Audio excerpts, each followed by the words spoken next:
I have my hair band on. रहने देते हैं, क्यों परेशान करना अपने हेयर बैंड को। ओके, पाउच दिखनी चाहिए तो ऊपर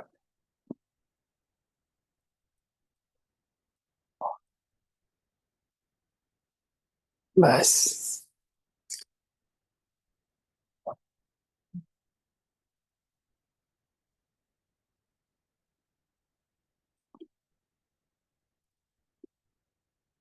We will invoke भगवान।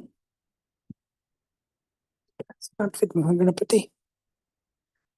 ओम गणानां त्वा गणपतिगुं हवामहे कविं कवीनामुपमश्रवस्तमं ज्येष्ठराजं ब्रह्मणा ब्रह्मणस्पद आनशृण्वन्नोतिभिः सीदसादनम्। श्री सिद्धलक्ष्मी अम्बा समेत श्री महागणपतये नमः। गुरु ब्रह्मा गुरु विष्णु गुरुदेवो महेश्वर गुरु साक्षात् परब्रह्म तस्मै श्री गुरुवे नमः।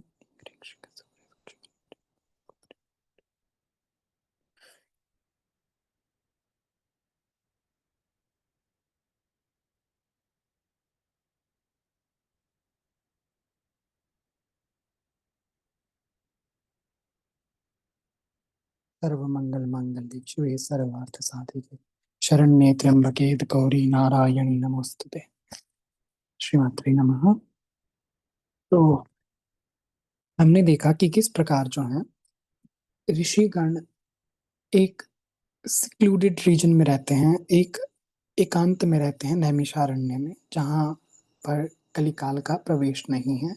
और ऋषिगण तब तक वहां पे रहेंगे जब तक सतयुग नहीं आ जाता। लेकिन इसका अर्थ ये नहीं, अगर वो कहीं नहीं जा रहे हैं तो उन्हें कथा का अमृत ना मिले। तो उनको जो कथा का अमृत देने के लिए ही सूत महाराज ट्रैवल करते हैं। और उन्हीं ऋषियों में से एक थे शौनक, महर्षि Shaunak. So these names are very important because see, when we want to name someone's kids, we look for so many names. And when I wanted to name uh, my Bhanji or anyone, we used to see the Sahasranama. Same way. That's such a beautiful thing you can do. All these sages, their names are divine. Okay. तो शौनक ऋषि जो है सूत जी से प्रार्थना करेंगे कि हमें आप श्रीमद् देवी भागवत का ज्ञान दें। ओके। तो जो प्रथम स्कंद है उसका पहला ही श्लोक है, ओम सर्वचैतन्य रूपां तमात्यां विद्यां च धीमहि बुद्धिं यानः प्रचोदयात्। कि जो सर्व चेतना स्वरूपा आदिशक्ति ब्रह्म विद्या स्वरूपिणी माँ जगदम्बा है, उनका हम ध्यान करते हैं, वे हमारी बुद्धि को प्रेरणा प्रदान करें कि बुद्धिम यान प्रचोदयात्, प्रेरणा दें, प्रकाश दें। क्यों? क्योंकि जब आपकी बुद्धि में सही प्रेरणा प्राप्त होगी तो आप सही प्रश्न सही समय पे करोगे। It's like that. You have to ask the right question to the right person at the right moment. गुरु के सामने भी जाओ तो चुपचाप रहना जब तक गुरुदेव को लगे ना कि हाँ, कि अब हम पूछ सकते हैं उनसे।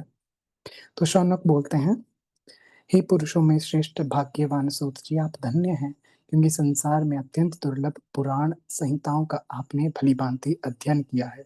हे पुण्यात्मन, आप कृष्ण द्वैपायन व्यास जी द्वारा रचित 18 महापुराणों के ज्ञाता हैं। हे सत्यव्रत, आप ही वो हैं जिन्होंने गूढ़ रहस्यों को जाना है सत्यवती के पुत्र ऋषि व्यास जी से। हमारे पुण्य से ही आप यहाँ पर आए हुए हैं। तो जिस प्रकार मनुष्य षड्रस जो है जिह्वा से स्वाद लेता है, षड्रस का 6 रस, मीठा, तीखा, नमकीन, कसैला, कड़वा, ठीक, खट्टा, ठीक है। तो ये जो 6 रस हैं जिह्वा के, जिस प्रकार जिह्वा इन रस का स्वाद लेती है, उसी प्रकार विद्वान जनों की वचनों से कर्ण इंद्रियां आनंद को प्राप्त होती हैं। मीन्स जो हमारे कान हैं, उसी प्रकार जब विद्वान लोग हमें कथा सुनाते हैं, हमें ज्ञान देते हैं, हमें इंसाइट्स देते हैं, तो उसी प्रकार हमारे कान भी उस रस का आनंद लेते हैं। Our ears are meant for nectar, not for the poison of samsara. We'll see in this very thing. Just wait. जैसे कर्ण युक्त मानव यदि कथा को नहीं सुनते तो उनसे बधिर क्यों ना कहा, उन्हें बधिर क्यों ना कहा जाए, मीन्स दुर्भाग्यशाली क्यों ना कहा जाए जो देवी की कथा को नहीं सुनते हैं। जिस प्रकार समय तो बीतता ही है, टाइम इज गोइंग टू पास, किंतु मूर्खों का समय व्यर्थ दुर्व्यसनों में बीतता है और विद्वानों का समय शास्त्र चिंतन में बीतता है। I was just watching one video. There was one very motivational page on Instagram, and that said, "Why, brother, you are not using social media?" And the same people will be asking him, "Why do you think like a philosopher?" People will ask him, "Why don't you use social media?" And the same people will ask him again, "Why do you speak like a philosopher?" You have to cut off from social media if you want, because you need to time to think, to contemplate, to meditate on something. How Ramana Maharishi meditated upon the self. He found the self. He found himself in Arunachala. Okay? The same way, समय तो बीतना ही है। मूर्खों का दुर्व्यसनों में बीतता है और विद्वानों का शास्त्र के चिंतन में। चिंतन कहा है, शास्त्रों को पढ़ना नहीं बताया है। चिंतन यानी उनके ऊपर विचार करना। शास्त्र भी विचित्र प्रकार के होते हैं। आगे चलकर बताते हैं कि श्रीमद् देवी भागवत 5वां पुराण है और अनेक लक्षणों से युक्त है। मुमुक्षु जनों को मुक्ति प्रदान करने वाले प्रसंग इसमें विराजमान हैं।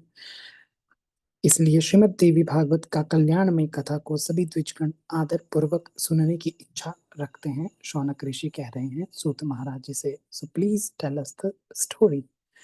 हे सूत जी, ऐसे अमृत को धिक्कार है जिसके पीने से कभी मुक्ति नहीं होती, परंतु भागवत रूपी कथा सुधा को पान करने से तो मनुष्य शीघ्र ही भव संकट से मुक्त हो जाता है। I am so happy, my throat is well. I am able to speak. I'm happy. Thanks to Kantamrit. Okay. हे सूत जी, अमृत पान के लिए तो हजारों प्रकार के यज्ञ किए गए, उनसे भी सर्वदा के लिए हमें शांति नहीं मिली। यज्ञों का फल तो केवल स्वर्ग है। पुण्य क्षीण होने पर पुनः स्वर्ग से मृत्यु लोक को लौटना ही पड़ता है और ये चलता ही रहता है। हे सर्वज्ञ, त्रिगुणात्मक कालचक्र में भ्रमण करते हुए मनुष्यों की ज्ञान के बिना मुक्ति संभव नहीं। Without knowledge there is no liberation. इसलिए सब प्रकार के रसों से परिपूर्ण, adorn with all kind of rasas, nectar, पुण्य श्रीमद देवी भागवत को कहिए। अब जो है सूत जी महाराज आपको बताएंगे श्रीमद देवी भागवत की बारे में डिटेल्स। सूत जी कहते हैं, मैं भाग्यशाली हूँ। I am fortunate enough that you asked me the question on Srimad Devi Bhagavatam, because here is the rule: until unless someone asks you, don't say it. I told you to not share about the Devi Bhagavatam courses that you are learning it. It's not like that I'm keeping it secret, but it is, if it is meant for them, they will ask for it. Because people will not respect, but when they see the change, they will respect it. Okay. कि अब मैं आपसे सभी वेदों के तात्पर्य से युक्त, सभी शास्त्रों और आगमों के रहस्य से युक्त सर्वोत्तम श्रीमद् देवी भागवत को आप लोगों को सुनाता हूँ। जो लोग सभी रसों से युक्त, शोभा संपन्न, सभी रसों का निधान है, जो सभी रसों का निधान है, सभी रसों से युक्त है, शोभा संपन्न है, उसी का नाम श्रीमद् देवी भागवत है। वैदिक मार्ग के अनुसार जिसे विद्या कहा जाता है, in Vedic path you call it Vidya, and जो सर्वदा आदिशक्ति कही जाती है, and that vidya is known as Adishakti.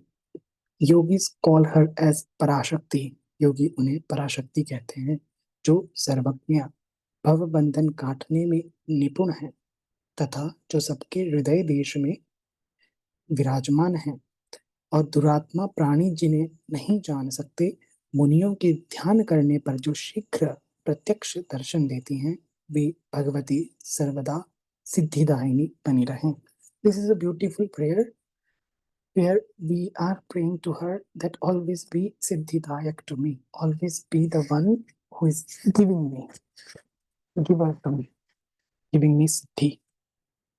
या विद्येतभिधीयते श्रुतिपथे शक्ति सदाद्या परा, सर्वज्ञा भवबन्धचित्ते निपुणा, सर्वाशये संस्थिता, दुर्ज्ञा सुदुरात्मि सुदुरात्मिभिश्च मुनिभिर्यानास्पदं प्रापिता, प्रत्यक्षा भवति सा भगवती सिद्धि प्रदा स्यात् सदा।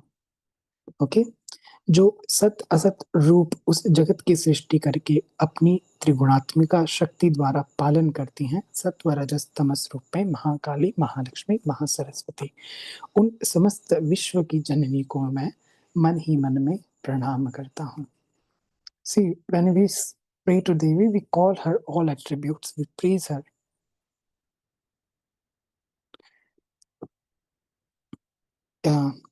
यह प्रसिद्ध है कि ब्रह्मा सृष्टि करते हैं, विष्णु पालन करते हैं और शिव संहार करते हैं, किंतु वो सभी भी तो किसी ना किसी शक्ति के अधीन होकर ही ये कार्य कर रहे हैं। अब जो विष्णु ब्रह्मा है, वो विष्णु की नाभि कमल से उत्पन्न कमल के ऊपर विराजमान है, और विष्णु शीश शैया पर है, और जब महाप्रलय होता है तो सब जल में मग्न हो जाता है। तो प्रलयकालीन समुद्र जल का भी तो रस रूप ही है, और बिना पात्र रस कहीं ठहर नहीं सकता। अगर पानी है तो उसको कोई ना कोई होल्ड कर रहा है महाप्रलय में। Who is the one who is holding that water? वही आदिशक्ति हैं जो उस जल को होल्ड कर रही हैं। योग निद्रा में लीन भगवान विष्णु को देखकर नाभिक कमल पर विराजमान ब्रह्मा जी ने जिनकी स्तुति की, वो भी माँ जगदम्बा हैं। उन पराशक्ति की मैं शरण में हूँ। तो इस श्रीमद् देवी भागवत में है 18,000 श्लोक, 318 chapters and 12 cantos, which we call 12 skandh, 318 अध्याय, 18,000 श्लोक। ठीक है,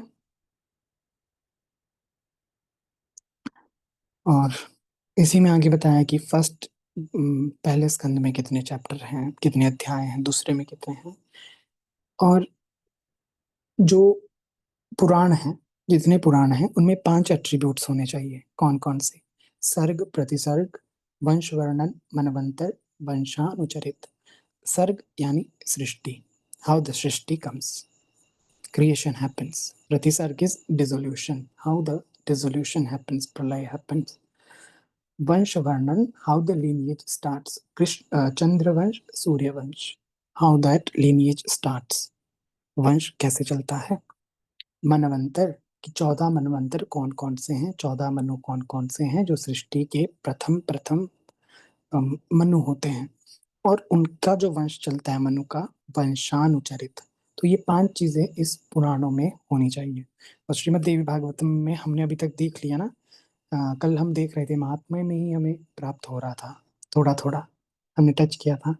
चंद्रमा से बुद्ध, बुद्ध से आगे चलकर शांतनु आए, शांतनु से आगे चलकर परीक्षित, परीक्षित के पुत्र जन्मजेय, यू रिमेम्बर। तो ये हो गया कि 5 एट्रीब्यूट्स होने चाहिए पुराण में। ठीक है,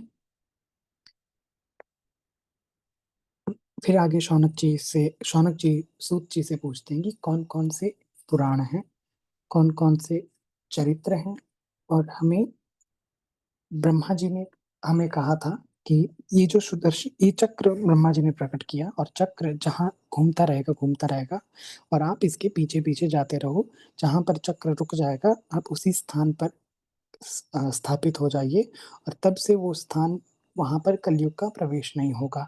तो ऋषि मुनि कहते हैं, जहां पर चक्र की निमी, निमी इज द डिस्क ऑफ चक्र, आउटर लेयर, जहां पर वो डिम हो गई, लुप्त हो गई, उस स्थान को निमिष अरण्य नाम से जाना गया। अरण्य मीन्स जंगल। तो उस नैमिषारण्य में सब ऋषि जो हैं रहने लगे, क्योंकि ब्रह्मा जी ने कहा जहां ये रुक जाएगा वहां पर काल का प्रवेश नहीं होगा, कलयुग का, और आप वहां पर आप साधना कर सकते हैं।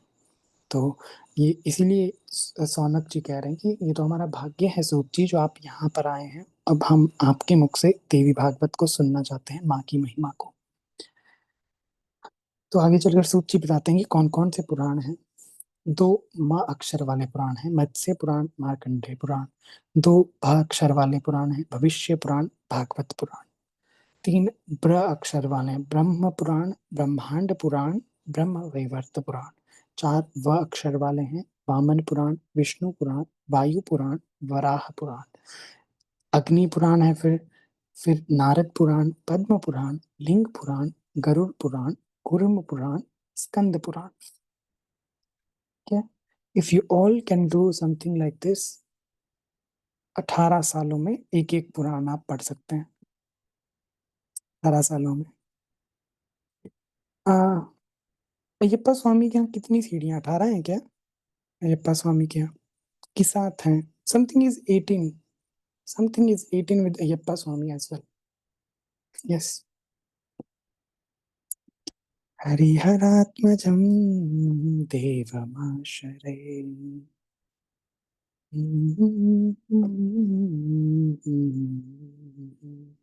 Okay, okay. तो अब जो है आगे बताते हैं, यही सूची बताते हैं कि मैंने अपने गुरु कृष्ण द्वैपायन व्यास जी से भागवत 18 पुराणों को सुना है। In the present time it's like Krishna Dvaipayan is the Vyas for this time. Vyas is not a person. Vyas is a position. In each Dwapar Yuga, a person will come who will be called as Vyas, and that person will do this work to split Vedas into four, to write Puranas for everyone, for the general audience. तो व्यास जी का काम है वेदों का विभाजन करना, जनसाधारण के लिए सुलभ पुराणों की रचना करना, संहिताओं की रचना करना। राइट। तो अभी तक जो है ना जाने, यस, अभी तक जो है 27वें। यस। ओके। अभी तक हम प्रेजेंट टाइम पे नहीं, वेद से नहीं निकले हैं। इट्स लाइक एक्सपेंशन है। You can't say, you will not find the stories in the Vedas, you will find सूत्र इन वेदा, द एसेंस, द मंत्र। और पुराणों में स्टोरीज है, क्योंकि a person who is very normal person who doesn't have study, जिनके पास study नहीं है, उन्हें कोई रस नहीं मिलेगा वेदों को पढ़ने का। उन्हें चाहिए मिर्च मसाला, उन्हें चाहिए कहानियां याद रखने के लिए। That's why we have Puran, so that everyone can remember it. और इसको भी आगे चलकर इतना इजी बना दिया है भगवान भगवान राम के परम भक्त तुलसी बाबा ने रामचरितमानस को। What he did, he composed Ramcharitmanas in the language जो सबको समझ आए। Same way, he Vyas Maharaj has composed 18 different Puranas on different devata, so that आप लेफ्ट आउट फील ना करें कि मेरे देवता को इंक्लूड नहीं किया। ओके। तो अभी तक जो है हमने मनवंतर देखे हैं। कितने मनवंतर? 14। और एक रैवत मनवंतर हुए हैं, रेवती के पुत्र, राजा दुर्दम और रेवती के पुत्र रैवत, जो रैवत मनवंतर के बने हुए हैं, और present is 7th manvantara is going on, which is Vaivasvata manvantara. तो वैवस्वत मनवंतर में ही अभी तक जो है 28 बार द्वापर युग आ चुका है। This is 28th time in this manvantara that we are in Kali Yuga. Before 27 times already has happened. और इस 28वें मनवंतर में, इस मनवंतर के 28वें द्वापर युग में, जो इस कलयुग से पहले था, जो व्यास की पोजीशन जिनको मिली थी वो थे कृष्ण द्वैपायन जी। कृष्ण द्वैपायन जी। ओके, अब जो है, अब हम जानेंगे इनसे पहले जो 27 कौन कौन हुए हैं व्यास। एज आई टोल्ड यू कि व्यास पोजीशन है, जैसे शंकराचार्य पोजीशन है, डिफरेंट डिफरेंट शंकराचार्य को मिलती रहेगी। तो सबसे पहले कौन हुए? सबसे पहले जो द्वापर युग इस वैवस्वत मनवंतर का हुआ, उसमें ब्रह्मा ही व्यास थे। Brahma ji composed all this. फिर उसके अगले वाले में प्रजापति दक्ष, तीसरे में शुक्राचार्य, चौथे में बृहस्पति, पांचवें में सूर्य, छठे में यमराज, सातवें में इंद्र, आठवें में वशिष्ठ मुनि, नौवें में सारस्वत मुनि, दसवें में 10वें में त्रिधामा जी, 11वें में त्रिवृष जी, 12वें में भरद्वाज मुनि, 13वें में अंतरिक्ष, 14वें में धर्मराज, 15वें में त्रयारुणी, 16वें में धनंजय, 17वें में मेधातिथि, 18वें में व्रति मुनि, 19वें में अत्रि मुनि, 20वें में गौतम मुनि, 21वें में हरियात्मा उत्तम मुनि, और 22 में वाजश्रवा, 23 में आमुष्यायन सोम, और 24वें में तृणबिंदु, 25 में भार्गव, 26 में शक्ति, 27 में जातकर्ण्य, 28 में कृष्ण द्वैपायन। और जो आने वाले उसमें बनेंगे उनका नाम है Droni. The one who will come will be named as Droni, जो आने वाले द्वापर में आएंगे। व्यास 18th name. Okay, nice. Vrati Muni. I don't know more about him, but sooner or later, we will be finding about him as. Pray to Devi, she will reveal. This is my like a dream. Like when we do a stotra or mantra, हम देखते हैं अस्य Shri dash dash मंत्रस्य। हे भगवान, 4 set हैं। सतयुग द्वापर, सतयुग त्रेता द्वापर कलयुग, फिर से सतयुग द्वापर त्रेता कलयुग, ऐसे करके 27 बार तक हो रहा है। हम 27वें में हैं। तो 27, 26 बार इस वक्त जो है कलयुग हो, 27 बार कलयुग हो चुका है, हम 28वें में हैं। 27 बार ही सतयुग, सतयुग 28 बार आ चुका है, क्योंकि 28वां कलयुग है, तो मतलब 28 द्वापर हो चुके हैं। Yes my dear, yes.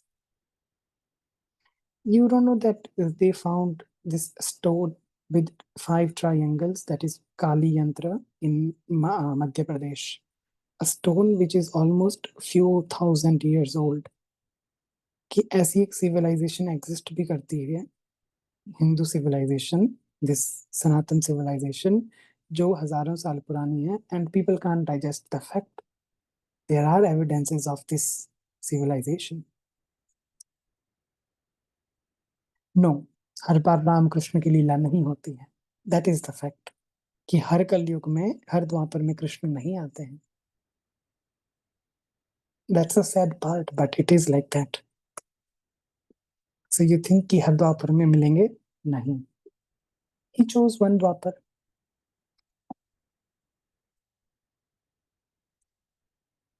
हर उसकी, यस यस सिद्धार्थ, हर उसकी, इट्स लाइक कभी अच्छाई की जीत हो रही है, कभी बुराई की हो रही है, बैलेंस है। कभी नहीं आ रहे हैं भगवान, sometimes he is not coming. And and लोग कहते हैं ना कि कृष्ण ही काली हैं। कृष्ण ही काली है, तो किसी उसमें कृष्ण काली माँ ही कृष्ण बन के आई है, किसी में माँ ललिता ही कृष्ण बन के आई है, किसी में महाविष्णु ही कृष्ण बन के आए। That's why people have so much confusion and they try to confuse you कि नहीं नहीं नहीं नहीं, तो कुछ ना कुछ तो होता ही है सुधांशु। सुधांशु जी, भगवान छोड़ते नहीं है, but it's not like Krishna will come, something will happen, something. Don't think, don't lose hope. Okay, नहीं हर बार। Yes, yes, Makali will be driving Krishna, Arjun, and it's possible that there is no Arjun. There will be someone else. Maybe you. Maybe you will be the Arjun. Don't lose hope ever. तो इस प्रकार जो है वैदिक धर्म से रहित तथा निष्कृष्ट विचार रखने वाले बड़े से बड़ा पापी मनुष्य भी यदि किसी बहाने से उत्तम श्रीमद् देवी भागवत पुराण का श्रवण कर लेता है तो निश्चय रूप से ही समस्त सांसारिक भोगों को भोग कर अंत में योगी जनों के द्वारा प्राप्त करने वाले भगवती के नाम से चिन्हित मनोरम तथा अचल पद को प्राप्त कर लेता है। That person will get the one who listens to the Shrimad Devi Bhagavatam, not just listen but अपने जीवन में भी उतारते हैं। तो जो प्राणी श्रीमद् देवी भागवत पुराण को प्रतिदिन प्रेम से सुनता है उसके हृदय की गुहा में यानी गुफा में विष्णु शिव आदि देवताओं के लिए भी दुर्लभ सर्वश्रेष्ठ विद्या स्वरूपिणी सज्जनों की एकमात्र प्रिया गुणातीता एवं समाधि द्वारा जानने योग्य भगवती निवास करने लगती है। ठीक है, उसके बाद कथा शुरू होती है व्यास मुनि की, ऋषि व्यास।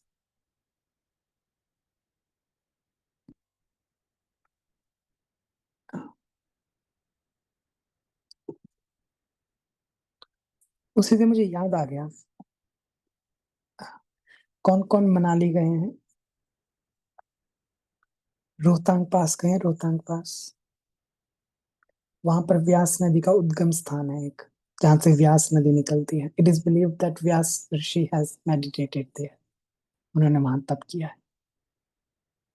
It just got me how blessed we were to see that place. This land has been blessed by all these sages. तुमने भैरव जी के दर्शन नहीं किए, तुम व्यास मुनि के क्या दर्शन करोगे? कृष्णता जस्ट। तो व्यास देव की कथा शुरू हो रही है कि वो सुखदेव ऋषि के पिता हैं। तो किस प्रकार सुखदेव मुनि उनको प्राप्त होते हैं। ठीक है, तो एक बार जो है व्यास मुनि जो है गौरैया को देखते हैं, उनके घोंसले को देखते हैं और उनके अंडे से एक नवजात पंछी बच्चा जो है पैदा होता है। और माता पिता सब छोड़ के, सब काम छोड़ के जाते हैं, उसके लिए खाना लेके आते हैं और उसके मुख में डाल रहे हैं। तो वो सोचते हैं, व्यास मुनि सोचते हैं कि देखो ये पक्षी हैं, ये पक्षी हैं और इतना ये अपने बच्चे से मोह करते हैं, क्या इनका ये संतान इनके प्रति कृतज्ञ होगा, ग्रेटिट्यूड दिखाएगा? क्या ये पुण्य के कार्य करेगा कि मेरे माता पिता का कल्याण हो और उनकी सेवा से मुझे पुण्य मिले? क्या ये अपने माता पिता के लिए अ, उत्तम से उत्तम यज्ञ हवन करवाएगा?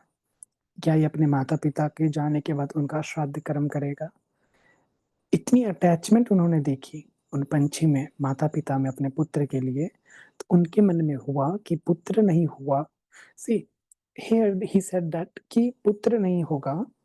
अ, इस स्टेटमेंट को लेकर बहुत से लोग बहुत सारा मिसकंसेप्शन फैलाते हैं कि पुत्र नहीं होगा तो आपकी अधोगति होगी, आपको स्वर्ग नहीं मिलेगा, आप अ, नीच गति को प्राप्त होंगे। But it is not the truth.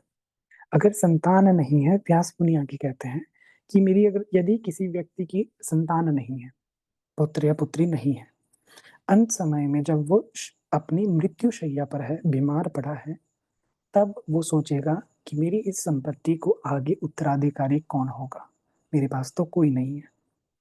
और ऐसी विचार में सोचते सोचते वो मनुष्य प्राणों को त्याग देगा और श्री कृष्ण क्या कहते हैं कि जैसे ही हमारे शरीर छोड़ते समय हमारी कॉन्शियसनेस में जो थॉट होता है उसी के द्वारा वो हमारा होता है।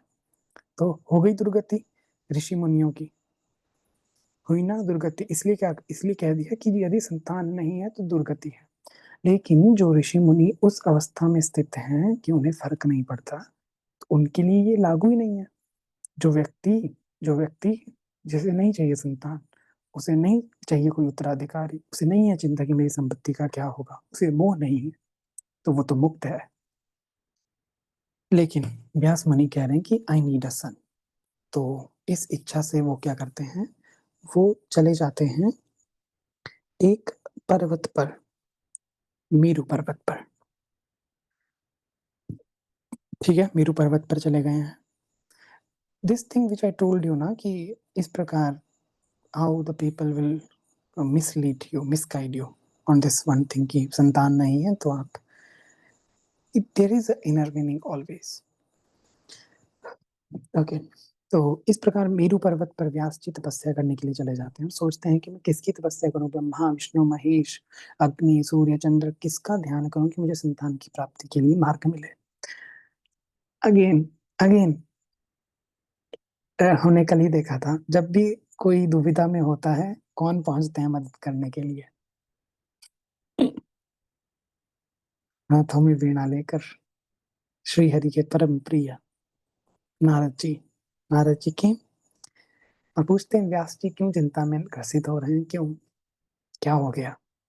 व्यास जी कहते हैं कि देखिए संतान नहीं है मेरी, और मरते टाइम बाई चांस मेरा कुछ बिगड़ गया काम, मुझे थॉट आ गया कि मेरी संतान नहीं है, मेरी तो किए किराए पे सारा पानी फिर जाएगा। लोग कहेंगे कृष्ण द्वैपायन व्यास जी यहाँ पे रचना कर रहे हैं ग्रंथों की और खुद की दुर्गति हो रही है अंत समय में, बड़ी हंसी की बात हो जाएगी। तो सूत जी कहते हैं कि व्यास जी के ऐसा बोलने पर नारद जी द्वैपायन जी से बहुत प्रेम से बोलते हैं कि हे पराशर तनय, पराशर्य महाभाग, यत्वं पृच्छसि मामिह, त्वमे तमेवार्थं पुरा पृष्ठ पित्रा मे मधुसूदन।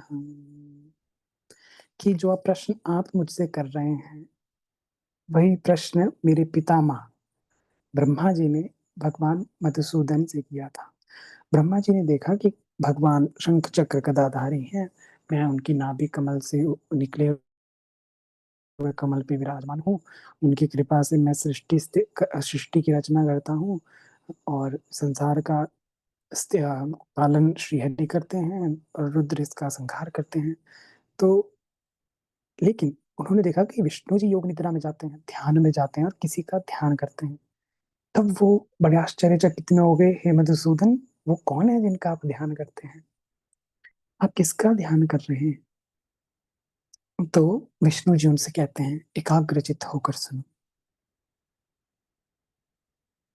यद्यपि सभी देव दानव मानव यही जानते हैं कि ब्रह्मा आप सृष्टि की रचना करते हैं, मैं पालन करता हूँ और शिव जी संहार करते हैं, तथापि वेद तत्व के विद्वान यह तर्क ना करते हैं किसी किसी शक्ति के द्वारा ही आप सृष्टि करते हैं, मैं पालन करता हूँ और शंकर जी हरता है। There is a shakti behind it, there are people who say this thing.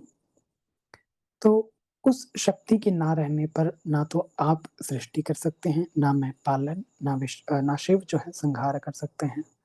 हम सभी निरंतर उसी शक्ति के अधीन रहते हैं, इसमें कोई संशय नहीं कि मैं परतंत्र होकर शेष सैया पर शयन करता हूँ और उसी शक्ति के अधीन होकर समय समय पर काल का वशवर्ती होकर मैं शयन से उठता भी हूँ। It is that shakti which makes me sleep, which makes me to awake. उस शक्ति का अवलंबन पाकर ही मैं तपश्चरण करता हूँ। मैं कभी लक्ष्मी के साथ सुखपूर्वक विहार करता हूँ, कभी दानवों के साथ अत्यंत युद्ध करता हूँ और कभी लोगों को भयभीत करने वाले दानवों से युद्ध करता हूँ।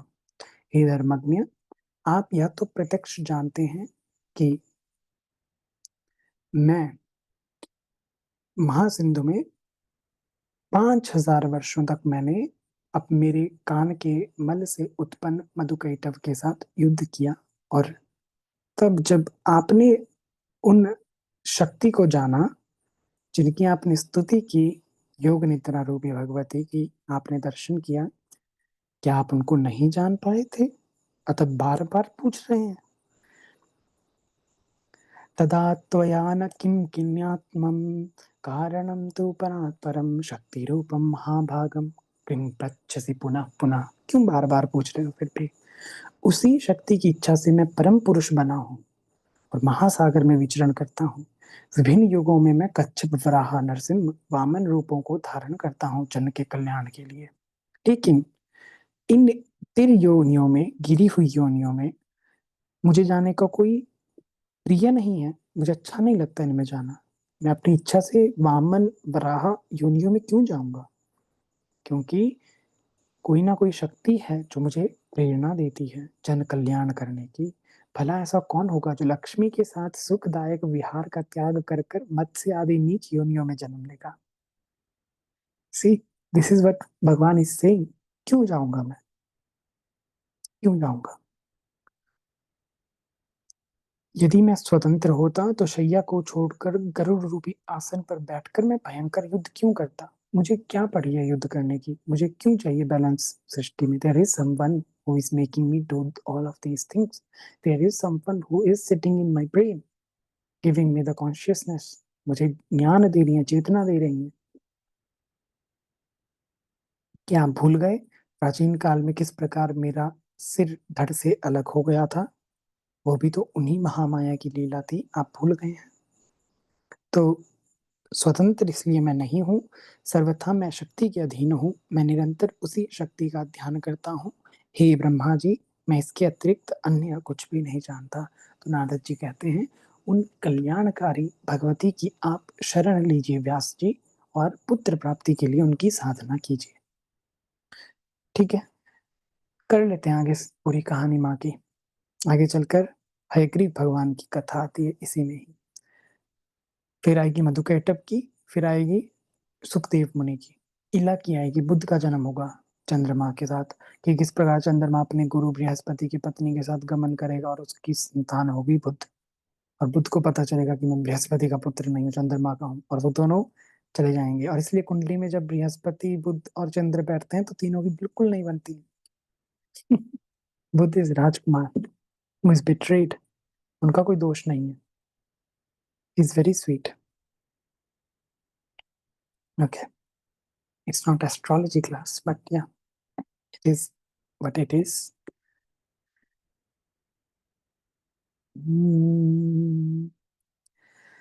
तब जो है हयग्रीव भगवान की कथा का आरंभ होता है कि किसी समय भगवान विष्णु 10,000 वर्षों तक युद्ध करते रहे असुरों के साथ और थक गए। तो उन्होंने क्या किया कि मुझे विश्राम करना है। अपने धनुष के ऊपर धनुष को रखा खड़े करके, और खड़े खड़े उसके ऊपर अपना सिर रख दिया धनुष के एक छोर पे, और आराम करने लगे खड़े खड़े। Here is something I will share at the end. ठीक है, खड़े खड़े कौन सोता है? कौन सा पशु सोता है खड़े खड़े? घोड़ा, right? All this is planned, guys. This is planned. तो अब देवता लोग जो हैं देखते हैं कि विष्णु जी तो युद्ध कर नहीं रहे हैं। अब असुरों के साथ युद्ध कौन करेगा? कौन करेगा युद्ध? वो जाते हैं वैकुंठ में, देखते हैं विष्णु जी तो नहीं है। Vishnu ji is gone. सब अपने ध्यान से देखते हैं कि विष्णु जी इस स्थान पर खड़े होकर सो रहे हैं, विश्राम कर रहे हैं। जाते हैं, उठाना सही नहीं है। शिव जी कहते हैं, अरे मूर्खों, निद्रा में सोए हुए व्यक्ति को उठाना नहीं चाहिए। अगर उठाते हो तो घोर पाप लगता है। तमुवाच तदा शम्भुर्निद्राभङ्गस्ते दूषणं कार्यं चैव प्रकर्तव्यं यज्ञस्य सुरसत्तमः। लेकिन तुम्हारा हवन करना भी आवश्यक है। Demons, not just one demon, demons.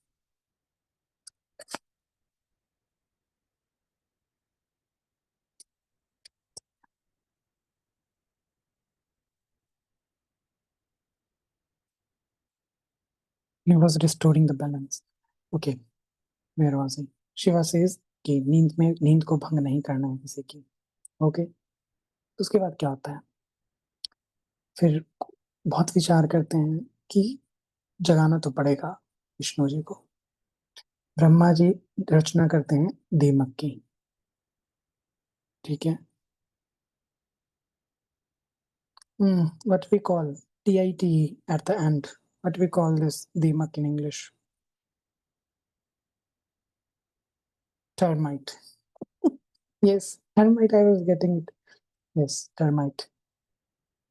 So दीमक की भगवान रचना करते हैं ब्रह्मा जी। कहते हैं कि तुम दीमक थोड़ा सा जाओ आगे, नीचे से हल्का सा इस धनुष को खा जाओ, थोड़ा सा उसमें, थोड़ा सा वो हिले और विष्णु जी की नींद खुल जाए। और दीमक कहता है, अरे महाराज, अभी महादेव ने क्या कहा कि नींद से उठाना महापाप है, मैं ऐसा पाप क्यों करूंगा?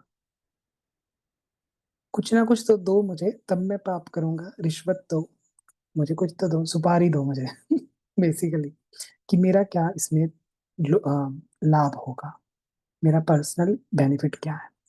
Then Brahma ji says, okay fine, we are going to do यज्ञ। तो यज्ञ के अंदर जो आहुति जाएगी वो देवताओं की है, और यज्ञ के बाहर जो रहेगी वो तुम्हारी है। तो इसलिए आप जो है निश्चिंत होकर खाइए धनुष को। सो इट हैपेंस कि दीमक राज हैं उसको, धनुष को, और एकदम से वहां गर्जना होती है, like thunderbolts, thunderclaps, सब कुछ होता है। और वो देखते हैं, देखते ही देखते धनुष की जो धागा है, प्रत्यंचा है, वो इतनी तेज थी कि विष्णु जी का सर धड़ से अलग हो गया। That's a very sad scene, but don't worry, it's all leela. Everyone was in shock. Now Trimurti is not there. Brahma, Vishnu, Mahesh is like they are incomplete. Where is Vishnu? Where is Vishnu?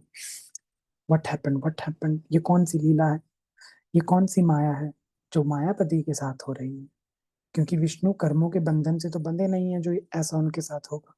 सब confuse हो गए हैं। तो अब कहते हैं कि अब स्तुति की जाए, किनकी की जाए, किनको बुलाया जाए? Only and one and only, not Naradji. Naradji can't handle when Vishnu is not there. He will handle when Vishnu is there. Who will come? It's time for Devi to come. It's time for her to come.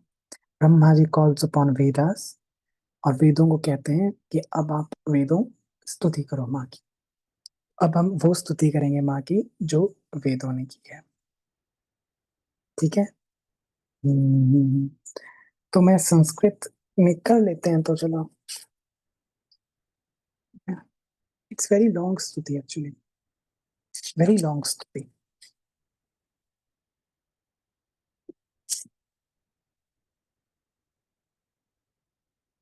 अभी हम हिंदी में करते हैं। I will send you the recording tomorrow. फिर हम इस स्तुति को डेली करेंगे, 3 स्तुति हो जाएंगी, इसलिए मैंने आपको आज कोई भी साधना नहीं दिया। तो वेद कहते हैं, हे देवी, नमो देवी महामाये, विश्वोत्पत्ति करे शिवे, निर्गुणे सर्वभूतेषु माता शंकर कामदे।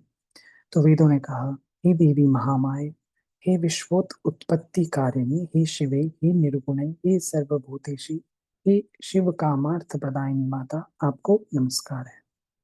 आप सभी प्राणियों को आश्रय देने के लिए पृथ्वी रूप है, तथा प्राणधारियों की प्राण है। बुद्धि, श्री, कांति, क्षमा, शांति, श्रद्धा, मेधा, धृति और स्मृति, सब कुछ आप ही हैं। साक्षात वेद ये स्तुति कर रहे हैं माँ की, और माँ आने वाली है इस स्तुति के बाद। ओमकार में अर्धमात्रा के रूप में आप विराजमान हैं। आप गायत्री हैं, भू भुव स्वः व्याहृतियां हैं, जया, विजया, धात्री, लज्जा, कीर्ति, स्पृहा और दया, सब आप हैं। हे अम्बे, आप तीनों लोगों की रचना तंत्र में दक्ष, रचना तंत्र में, तंत्र इज अ प्रोसीजर, तो रचना करने का जो प्रोसीजर है, रचना तंत्र में दक्ष हैं। करुणा रस से युक्त सभी प्राणियों की माँ, विद्या कल्याणी, सभी प्राणियों की हित साधिका, सर्वश्रेष्ठ वाक बीज मंत्र में वास करने में निपुण, तथा संसार का क्लेश दूर करने वाली आपकी हम स्तुति करते हैं। ब्रह्मा, शंकर, विष्णु, इंद्र, सरस्वती, अग्नि, सूर्य तथा सभी भुवनों के स्वामी, आपके द्वारा ही निर्मित किए गए हैं। अतः आप ही उनकी अतः उनकी अपनी कोई विशेषता नहीं है, आप ही चराचर जगत की माता हैं। हे जननी, जब आप जगत की रचना की कामना करती हैं, तब सर्वप्रथम ब्रह्मा विष्णु महेश इन प्रमुख देवों का आप सृजन करती हैं। उन्हीं के माध्यम से एकमात्र आप ही जगत का सृजन पालन संहार पूर्ण रूप से करती हैं। हे देवी, आप में संसार का लेश मात्र भी नहीं रहता। हे देवी, संपूर्ण संसार में ऐसा कोई भी निपुण प्राणी नहीं है जो आपके रूप को जान सके, और ना तो ऐसा कोई योग्य मनुष्य है जो आपके नामों की संख्या की गणना करने में समर्थ हो। जो थोड़े से जल का संतरण करने में असमर्थ हो, वह बुद्धि संपन्न मनुष्य भला महासागर को पार करने में कुशल कैसे होगा। यू आर महासागर, आई कांट क्रॉस यू देवी। हे भगवती, आप अंतहीन वैभव को जान सकने में देवताओं में कोई भी समर्थ नहीं है। आपके अनंत वैभव को, अंतहीन वैभव को जिसका अंत नहीं, एकमात्र आप समस्त विश्व की माता हैं। आप अकेले ही इस संपूर्ण मिथ्या जगत की रचना करती हैं। आप अकेले ही, हे देवी, एकमात्र वेद वाक्य ही आपके इस सृष्टि कार्य की प्रामाणिकता को सिद्ध करते हैं। हे भगवती, समग्र जगत की परम कारण स्वरूपा होती हुई भी आप इच्छा रहित हैं। अहो, आपका अद्भुत चरित्र हमारे मन को विस्मित कर देता है। वी कांट अंडरस्टैंड यू देवी। समस्त वेदों ने भी अज्ञेय आपके गुणों एवं प्रभावों का वर्णन हम लोग भला किस प्रकार कर सकते हैं, क्योंकि स्वयं आप भी अपने परम तत्व को नहीं जानती। That's why Shiva says, Devi, you are asking me questions about you because you don't know the grandness of yours. हे जननी, क्या आप भगवान विष्णु के शिरोच्छेदन की घटना को नहीं जानते? Then mother, don't you know what just happened here? हे शिवे, अथवा क्या यह जानकर भी आप मधुजित विष्णु की शक्ति की परीक्षा करना चाहती हैं? आप परीक्षा ले रही हैं क्या मधुसूदन की? हे महात्मा, हे माता, अथवा क्या आप विष्णु के महान पाप समूह का फल है? क्या यह विष्णु के महान पाप समूह का फल है? क्या ये पापों की वजह से हुआ है? किंतु आपके चरण कमलों का भजन करने में निपुण प्राणी से तो पाप हो ही नहीं सकता। विष्णु सदा आपके चरणों का ध्यान करते हैं, तो कैसे उनसे पाप हो सकता है? हे माता, आप इस देव समूह की भारी उपेक्षा क्यों कर रही हैं? क्यों नहीं आ रही हैं माँ? भगवान विष्णु के मस्तक कटने की घटना हमारे लिए अत्यंत आश्चर्यजनक तथा महान कष्टदायक है। हे माता, आप जनन रूपी दुख का नाश करने में कुशल हैं। अब हम यह नहीं जान पा रहे विष्णु के सिर संयोजन में विलंब क्यों हो रहा है, कि विष्णु जी के सिर को लगने में विलंब क्यों हो रहा है। हे देवी, देवताओं के देवत्वाभिमानी रूपी दोष को मन में समझकर आपने ही ऐसा किया है, अथवा देवजन्य दुष्कृत को विष्णु में स्थापित किया है, अथवा विष्णु को संग्राम विजय करने का अहंकार हो गया था। कि क्या विष्णु जी को अहंकार हो गया है? क्या देवताओं के पाप समूह को आपने विष्णु जी में डाल दिया? अतिशीघ्र दूर करने के लिए आपने ये लीला रची है क्या माँ? हे माता, हम आपके मनोभावों को समझने में पूर्णतया असमर्थ हैं। हे भगवती, अथवा युद्ध में पराभूत किए गए दैत्यों ने किसी मनोहर तीर्थ में घोर तपस्या करके आपसे वरदान प्राप्त कर लिया क्या, कि विष्णु का सिर आप अलग कर दो? क्या देवता असुरों ने ऐसा वरदान ले लिया है क्या, जो विष्णु के सिर को कटने का कारण बना? हे भवानी, अथवा विष्णु को सिर विहीन रूप में देखने के लिए आप ही समय कोई विनोद कर रहे हैं, और you just want to see him headless. What is this going on Devi? Please tell us. हे आद्य, आप सिंधु सुधा लक्ष्मी पर किस कारण से आक्रोशित तो नहीं हैं? क्या आप उन पे गुस्सा है लक्ष्मी जी पे, जो आप उनके स्वामी का ऐसा हाल कर रही हैं? आप उन्हें स्वामी विहीन किस लिए देखना चाह रही हैं? आप अपने ही अंश से प्रादुर्भूत लक्ष्मी का अपराध क्षमा करें और भगवान विष्णु को जीवन दान देकर रमा को प्रसन्न कर दें।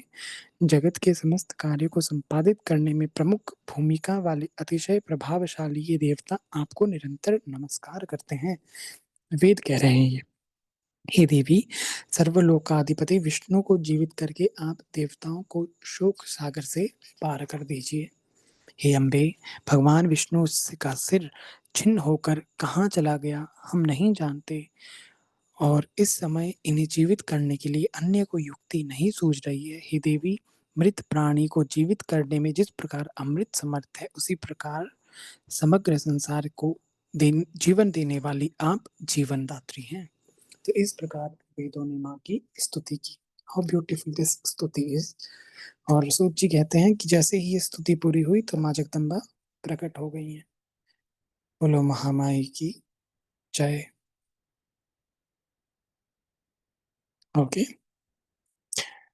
तो माँ आ गई हैं। तो अब देवता प्रसन्न है कि माँ आ चुकी हैं। तो माँ कहती हैं पूछो क्या चाहिए।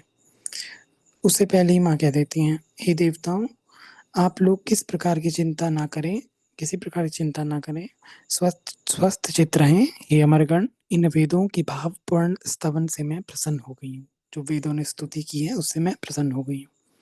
इसमें लेश मात्र भी संदेह नहीं है।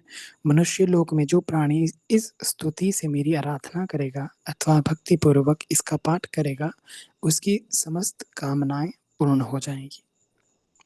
This is assurance from Devi.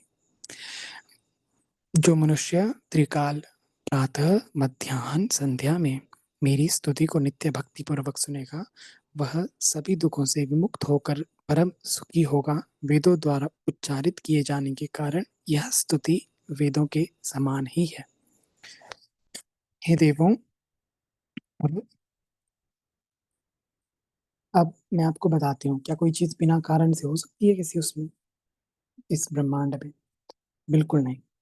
So there is a reason कि वैकुंठ लोक में विष्णु भगवान ध्यान में मगन थे और मंद मंद मुस्कुरा रहे थे। लक्ष्मी को लगा कि वो किसी पर स्त्री का चिंतन कर रहे हैं और उनको इग्नोर कर रहे हैं। तो माँ लक्ष्मी ने वरदान दे दिया, श्राप दे दिया कि जिस मुखमंडल पे आप ऐसी हंसी लेकर विराजमान हो रहे हैं, वो सिर ही धड़ से अलग हो जाए। और माँ को होश आया कि मैंने ये क्या श्राप दे दिया। भगवान Vishnu Vishnu said, "It's all my Leela, don't worry." And at the same moment, there was this one demon named Hayagriv. Hayagriv means horse. तो हयग्रीव नाम का एक राक्षस था, माँ जगदम्बा की साधना कर रहा था। माँ जगदम्बा उसके भी प्रसन्न हो गई, आई और उसने मांगा अमर होने का वरदान। हे माता, आप मुझे ऐसा वरदान दें जिससे मेरी मृत्यु कभी ना हो और दानवों द्वारा अपराजय रहता हुआ मैं सदा के लिए अमर योगी हो जाऊं। And Devi says it's not possible. Then Hayagriv says, okay fine, then give me a vardhan ki only Hayagriv will kill me, only a horse will kill me. So at the same time, माँ did the Leela with Vishnu, उनका head धड़ से अलग कर दिया। Then देवतास took the head of horse, applied on Vishnu, put on Vishnu's body, and we get भगवान हयग्रीव। बोलो भगवान हयग्रीव की जय।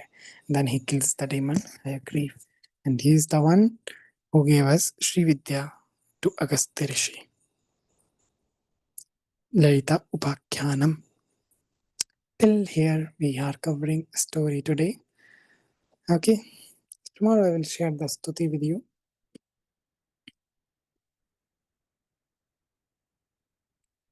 एंड हाँ, एक और वो बात तो बताना भूल ही गए कि लास्ट में क्या कहते हैं कि महामाया भगवती का ये जो चरित्र है अति पावन है तथा पापों का नाश कर देता है। इस चरित्र का पाठ तथा श्रवण करने वाले प्राणियों को सभी प्रकार की संपदाएं अनायास ही प्राप्त हो जाती हैं। You get every kind of sampada, wealth, everything without any tension. Okay, that's all for today. I will stop the recording.